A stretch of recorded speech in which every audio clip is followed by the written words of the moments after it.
शुभमन गिल भारत के one of the most talented players, जिसे माना जाता है कि वो आगे चलकर विराट कोहली की भूमिका निभाएंगे, भारत के लिए रोहित शर्मा की भूमिका निभाएंगे।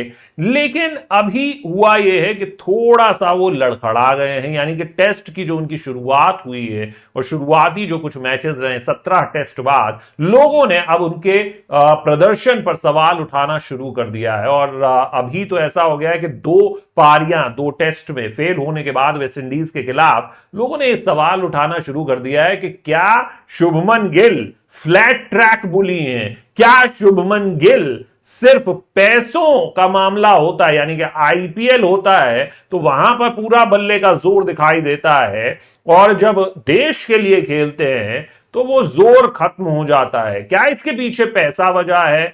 क्या देश की वैल्यू नहीं है? देखिए, ये सारी बातें लोग करते हैं क्योंकि वो निराश होते हैं और हर एक का एक्सप्रेस करने का अपना एक तरीका होता है। लेकिन ये जो मीम्स हैं, किस किस तरीके के लोगों ने आरोप लगा दिए हैं, वो आप देखिए। कुछ कह रहे हैं कि वो फ्लैट ट्रैक बुली है, उन्हें तो इस तरीके के गेंदबाज दीजिए तो वो ये पारियां खेलेंगे। और कुछ ने उनकी पिछली 8-10 पारियां टेस्ट में या आउटसाइड एशिया उन्होंने लगा दिए हैं कि इस तरीके के उनका स्कोर है जिसमें एक भी बार वो 50 का आंकड़ा तक नहीं छू पाए हैं और लगातार फेल हो रहे हैं। कुछ बोल रहे हैं कि आप उनके शतक देख लीजिए, last T20, last one day, last test शतक जो भी आया अहमदाबाद की पिच पर आया। तो क्या अहमदाबाद का हाईवे चाहिए क्या शुभमन गिल को शतक बनाने के लिए या बड़े रन्स बनाने के लिए? क्या और मीम्स देखिए कि हाथ जोड़कर बीसीसीआई से अपील कर रहे हैं कि भाई फिर से आईपीएल शुरू करवा दो। आईपीएल में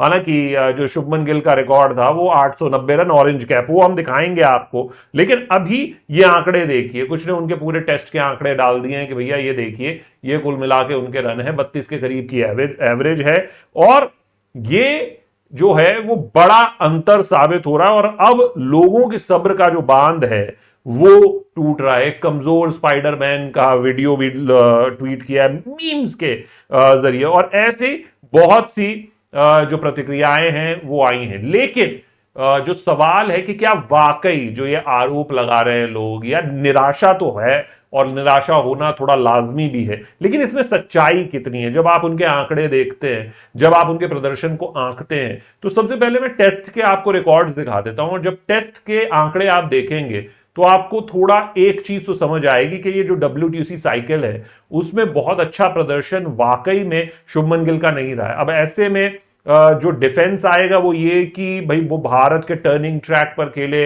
वहां पर तो बहुत ज्यादा स्कोर बन नहीं रहा था। लेकिन ये सारी बेतुकी बातें हैं। ये वही वेस्ट इंडीज के दो पारियां थी जहां पर एक पारी में 171 बनाए यशस्वी ने, एक में 50 बना दिए, विराट कोहली ने एक में शतक लगाया, एक में 76 की पारी खेली। तो ये डिफेंस जो होता है, चाहे वो विराट कोहली की खराब फॉर्म पर होता रहा हो पिछले 4 साल से, चाहे शुभमन गिल के लिए हो, ये कहीं नहीं ठहरता। और शुभमन गिल ने खुद मांग कर नंबर 3 मांगा है। तो आप ये देखिए 31.96 की औसत, 2 शतक, ये कहीं स्टैंड नहीं करते। लेकिन वो 2 शतक कहां है? एक बांग्लादेश में आया था जो वाकई जरूरी था और टर्निंग ट्रैक पर था, और एक अहमदाबाद के हाईवे पे आया है जिसको मैं कंसिडर नहीं करता। लेकिन जब आप ओवरऑल भी उनके टेस्ट का प्रदर्शन देखेंगे तो वो आपको भरोसा नहीं जता रहा है, और ये अब चिंता का सबब बन रहा है। इसको कोई माने ना माने, हां ये भी सत्य है कि वो इस वक्त भारत के सबसे टैलेंटेड बल्लेबाज हैं, सबसे टैलेंटेड खिलाड़ी हैं। लेकिन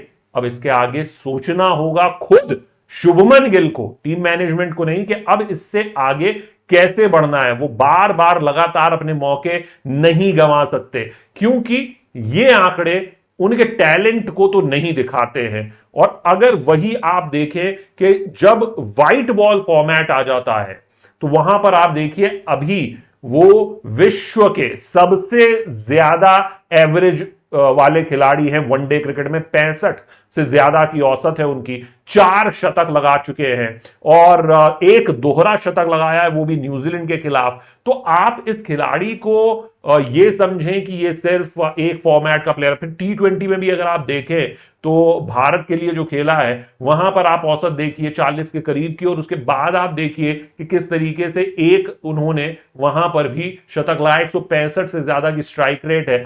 इस साल जो आईपीएल खेला, ऑरेंज कैप होल्डर रहे विराट कोहली का जो रिकॉर्ड था वो तोड़ने वाले थे, 2016 वाला आईपीएल का सबसे ज्यादा रनों का 973, 890 रन तक पहुंच गए थे, बैक टू बैक 3 शतक लगा दिए थे और वो भी इंपॉर्टेंट मैचेस में। और वहां से आप देखिए 60 के करीब की औसत और स्ट्राइक रेट। तो ये खिलाड़ी को आखिर क्या हो जाता है? क्या लोगों का जो आरोप है वो उसकी आईपीएल आएगा वहां तो रन्स बनेंगे, लेकिन जब देश के लिए बारी आएगी टेस्ट क्रिकेट व्हाइट्स में लाल गेंद के आगे, वहां पर इनसे रन्स नहीं बन रहे हैं।